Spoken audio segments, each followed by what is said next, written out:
Chapter 1. The VIP Edition. Jasper almost didn't hear the knock. It was thin and apologetic, the kind of sound that could have been a pipe coughing in the wall, or the building sighing in its slow old way. He was hunched over his tablet at the kitchen table that was also his desk, eyes aching, wrist cramped, zoomed into the 1000th pixel of a leaf he no longer liked. The email on the second-hand laptop beside him glowed in a flat, quietly disappointed way. "Hey Jasper, thanks for the sketches, but we've decided to go with another artist for this project. Really appreciate your time. Best, Hannah." Another artist. Jasper stared at the line until the words fuzzed at the edges and turned into loose, stubborn shapes, like someone had tried to write with water and too much water. He rubbed his face with both hands. His fingertips came away a little oily from the cheap coffee he'd been drinking and the too many hours of not moving. The knock came again, a little more assertive this time, but still uncertain. "Yeah, okay, he muttered. The chair scraped loudly as he stood. His whole apartment was one long, narrow room that couldn't decide if it was a hallway or a shoebox. The kitchen bled into the living area, bled into the bedroom corner. He stepped over a half-open box of old sketchbooks and a discarded pair of shoes, nearly tripping on a roll of craft paper that had escaped the shelf and was making a break for the door. He opened it to the smell of the building, dust, boiled vegetables from a neighbor's unit, and something faintly floral that never went away. No one stood in the hall.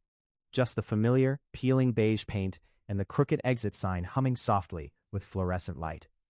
At his feet sat a flat, white cardboard envelope, the sturdy kind expensive prints came in. No smudges, no bent corners. It looked too clean to belong in this building. Jasper frowned and leaned down. The envelope was heavier than he expected. Not much, but enough to feel like it was real. His name and address were written in precise, calm letters. No return address, no logo. The upper right corner had a small, round sticker, metallic gold, embossed with neat black lettering, VIP Edition. He squinted at that for a moment, then flipped the envelope over. Nothing else. No sender, not even a smudge of ink. "Did I order something?" he murmured. He tried to replay the week in his head. Nights blurred together, scrolling job boards, sending portfolio links, staring at his own work until it looked wrong. Maybe he backed some indie artist shop at 2 a.m. He did that sometimes, half out of support, half out of wanting to feel like someone somewhere was doing well enough to send art in the mail. But normally there'd be something, a logo, a handwritten thank you, a smudge of tape where the corner tried to escape. Nothing. He closed the door with one foot and carried the envelope back to the kitchen table. His tablet screen blinked awake at his movement, showing the stubby leaf again, the color somehow more irritating now. The envelope seal peeled away with a satisfying hush, like opening a whisper. He reached inside and felt the texture of thick, smooth paper, archival quality, if his fingers remembered right, from the one time he'd splurged on a professional print run, that still sat mostly unsold in the corner. He slid it out carefully. A burst of color met him, joyful, saturated, a dream that had eaten all its vegetables and grown very tall. Jasper forgot about the email. He forgot about the leaf.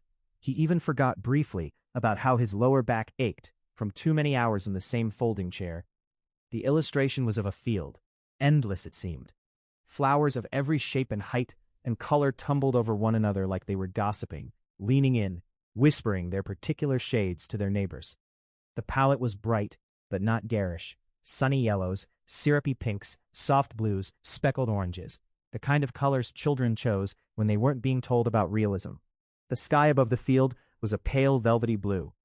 There were soft, cottony clouds that looked like they had been cut out of paper and glued on with care. They hovered in a pattern that felt deliberate but not rigid, like someone who knew rules and was ignoring them politely. And in the center of it all, perched on what should have been a person's shoulders, was a house. Where a head should be, the body beneath it was almost an afterthought, just a hint, suggestive shoulders, a collar of some simple shirt, the slightest suggestion of a neck, disappearing into siding. The details blurred into the field, as if the person and the flowers were made of the same paint. The house itself was small, squat, and cartoonishly charming, the kind of house that might appear in a children's book, teaching you about colors and numbers and how to cross the street safely. Its roof was a cheerful red, the walls a warm cream, outlined in a soft, sketchy line that wobbled in places just enough to feel friendly. 2 perfectly square windows sat where eyes would have been, each with pale blue shutters slightly ajar. Below them, a rounded door painted a bright, inviting teal. The door had a simple brass knob drawn in a tiny, satisfied circle. Above the door, arched just so, was a painted-on smile, wide, fixed. The windows had curtains, yellow, with a little repetitive daisy pattern that marched up and down in disciplined rows. Tiny, tidy, happy. The house wore its smile, and its smile wore the house. Jasper's chest gave a little click, a soft internal recognition. His fingertips tingled. Whoever had made this knew exactly what they were doing with color. The composition was simple, but it held you. The lines were playful, but everything sat in the right place. Even the way the flowers bunched more densely near the house, then thinned out as they reached the edges of the print, it all kept the eyes circling back. He swallowed, suddenly aware of his own cluttered line art open on the tablet behind him, its gray sketch lines and careful shadings suddenly dull. "Wow," he said to the empty apartment. His voice sounded smaller than the colors in front of him. "You're pretty." He tilted the print closer to the light. No signature in the corner, no watermark, not even initials cleverly hidden in the petals or the shingles, which was the trick he always used. Nothing on the back but the faint impression of the ink pressing through. He checked the envelope again, half expecting a note to flutter out late, shy and apologetic for the delay. Still, nothing. He looked back at the house. The painted smile seemed even more pleased now that he'd complimented it. A little billboard of cheerfulness atop a not-quite body, standing in its field of forever blooming things. "You're weird," he told it, "and cute. That's a dangerous combination." His life didn't have a lot of dangerous combinations these days. Mostly, it had grocery lists and unpaid invoices, and an email folder labeled "Maybe Later" that he never opened because later rarely came with rent money attached. He'd moved to this city 2 years ago, convinced it would be the place where things finally clicked. There were studios here, galleries, agencies, people casually wearing scarves indoors. He'd taken on a part-time job at a print shop to keep afloat, then lost it when the owner downsized. Since then, his days were a collage of small commissions, children's book sample pages, logos for local cafes that never responded, and those glossy pitch decks for startups that wanted fun, accessible branding, but not, apparently, to pay on time. He always thought he'd be more something by now. More established, more recognized, more busy at least. Instead, his apartment walls were mostly bare. The one above the couch had a few of his own prints in mismatched frames, hung in a neat grid that looked like it was apologizing for itself. His phone, lying face down on the table, still hummed with a faint echo of the earlier email notification. Another no to put next to the others. They blurred together like repeated lines of a sentence he was being forced to copy out 100 times. But the print in his hands was none of those things. It was finished, certain, confident enough not to explain itself. Just here. A small, hot thread of envy snuck under his ribs, then cooled into admiration. He traced the air just above the paper, fingers hovering a breath away from the painted grass. If he squinted, he could imagine how the strokes might feel under his skin. Smooth, with the slightest suggestion of tooth. He loved when other people's work could make him forget his own failure for a few seconds. "VIP edition," he murmured, glancing at the little sticker on the torn envelope. Of what, though?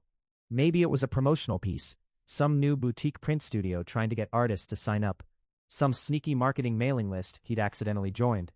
But even then, there'd be a website, a QR code, something shouting "Follow us, like and subscribe." The silence of it made it feel more personal. Maybe a friend had sent it, a quiet gift from someone who knew he collected weird art. But his circle was small, and lately, scattered. People had their own lives, their own work, their own deadlines, with other artists whose emails said yes instead of no. He told himself he'd figure it out later.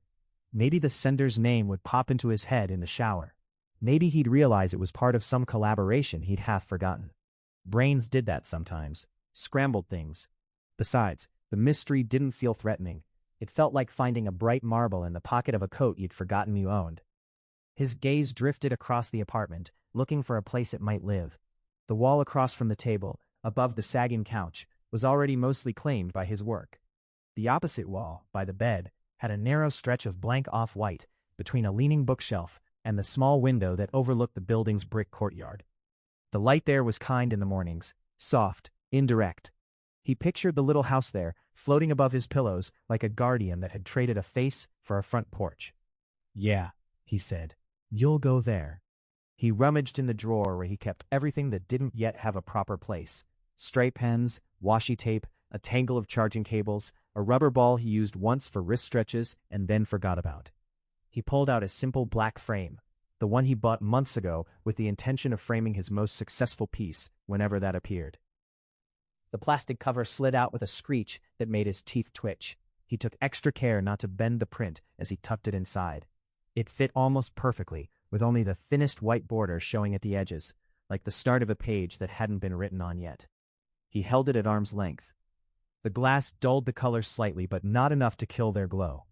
The house still smiled obediently, not minding its confinement. Carrying a hammer in one hand and the framed print in the other, he stepped over to the empty stretch of wall. He hesitated a second, imagining the nail splitting the paint further, imagining his landlord frowning, imagining his security deposit, what little of it he might one day get back. Then he shrugged. The wall already looked tired. One more tiny hole wouldn't hurt. Besides, if he stared at this blank space any longer, it might start to feel like another empty inbox, another blank application form. He knocked the nail into the wall with 3 decisive taps. The sound echoed sharp and small in the quiet apartment, like punctuation. He hummed the frame. The house and the field settled into place above his bed. The flowers stretched out in every direction, their colors humming quietly. The painted-on smile seemed to brighten, pleased to be given a stage. From the far side of the room, the illusion worked even better. It was almost like looking out of a tiny, impossible window onto a world where the air was always mild and the flowers never wilted. A world where a house could sit where a head should be and no one questioned it. Jasper stepped back until his legs touched the edge of the mattress and sat down. He leaned on his elbows and just looked. The soft brush of petals against his legs, the way the flowers might lean toward him, curious. The painted sky overhead, so smooth and even that weather probably didn't exist there at all. No rain, no storms, just that endless, cottony calm. He imagined standing under the house's smiling face, looking up at the windows, half expecting a curtain to twitch and a hand to wave. Silly, but the art seemed to invite, no, welcome, that kind of thinking. The more he looked, the more certain he was. Whoever made this meant it to feel like this, comforting, but just strange enough to be interesting, playful, but precise. Jasper's shoulders dropped with a breath he hadn't realized he was holding. His thoughts, which had been a tangled mess of invoices and declined projects and have you considered a different field conversations, softened. They didn't disappear, they just sank a little deeper, as if the colors had laid a blanket over them. "You're good company," he told the house. The room agreed in its quiet way, accepting the new rectangle of color as part of itself. The hum of the fridge took on a gentler tone. The ticking of the cheap wall clock above the kitchen sink became a little less accusatory. The late afternoon light shifted across the floorboards, creeping up the side of the bed and toward the frame like it was curious too. His phone buzzed again on the table. He didn't move to check it. For once, the pull of maybe good news wasn't strong enough to tear his eyes away from what was already here. In the print, the flowers leaned in every direction at once. Some petals curved upward like cupped hands. Others drooped lazily over unseen stems. He thought he saw his favorite kind of daisy, the small, wild ones that grew through cracks in the sidewalk, tucked near the bottom left, a little personal comfort shape in the middle of someone else's imagination. He let himself imagine, just for a moment, that the print had been sent for a reason, not to everyone, not to any address on a list, just to him, because something somewhere had decided his apartment needed a little more color, a little more strange. He knew that wasn't how the world worked, but it was a kinder story than most. The clock ticked. The light slid another inch. Dust motes drifted lazily in the air between his eyes and the smiling house, turning the space into a quiet, slow snow globe. "VIP, huh?" he murmured, almost amused. "Guess that makes me important." The house, of course, said nothing. Its painted-on smile didn't move. The windows didn't blink. The door stayed closed, the tiny brass knob a static, perfect circle. It all sat exactly, innocently, correctly still. He lay back on the mattress without meaning to, his head near the foot of the bed so he could keep looking at the print. The ceiling above him was a web of hairline cracks that had always reminded him of river maps. Between those rivers and the flower field, his apartment suddenly felt less like a box and more like a page in someone else's sketchbook. He should get back to work. He knew that deadlines, even the self-imposed ones, didn't respect pretty distractions. "In a minute," he whispered. His eyes traced the curve of the roof, the way the red shingles had just the faintest suggestion of highlights, like sunlight was coming from the right. The little chimney that poked up on the left side, drawn at an angle that made it look like it was listening to something in the distance. He tried to imagine the artist's hand as they drew it, the way their wrist moved, the choices they made in real time, this line a little wobbly for charm, this color slightly cooler to balance the warmth below. He found himself smiling, mirroring the painted curve without quite meaning to. "Whoever you are," he thought, "you're good. I hope you're okay." The notion surprised him. Hoping a stranger was okay because they'd made something pretty. Maybe that was what art did, connected tired people in small, invisible ways. His gaze grew soft at the edges. The house, the flowers, the sky, all blurred into a pleasant, fuzzy mass. His thoughts slipped, not into sleep, not yet, but into that pre-sleep space where nothing has sharp corners. The fridge hummed. A car passed outside, the sound muffled by layers of brick and glass and other people's lives. Somewhere in the building, a toilet flushed. A baby cried, once, sharply, then quieted. Guilt prodded him, a soft finger against his ribs. Work, open the tablet, redraw the leaf, check the email, reply with something gracious. Later, he breathed. He turned his head just enough to see the edge of the kitchen table, the lit screen with its stubborn, unfinished illustration. Then he turned back to the wall.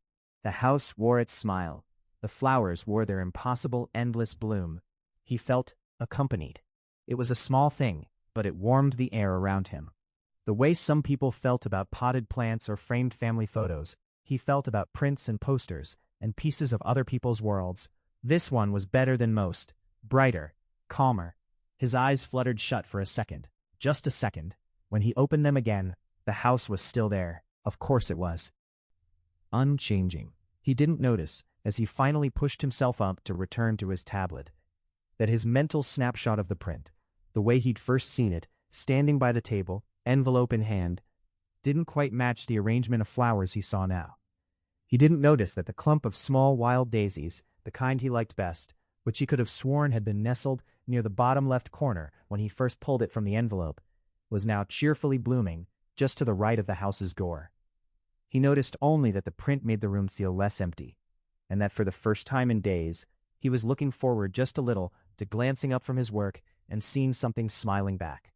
He turned away, already thinking about how to steal that palette for his next piece. The house stayed where it was, its painted grin fixed, the teal door perfectly innocently closed. Jasper went back to his leaf. The VIP edition watched over his shoulder, bright and harmless and kind, as the sun dipped a little lower and the shadows in the room grew longer and soft. He had no second thoughts at all.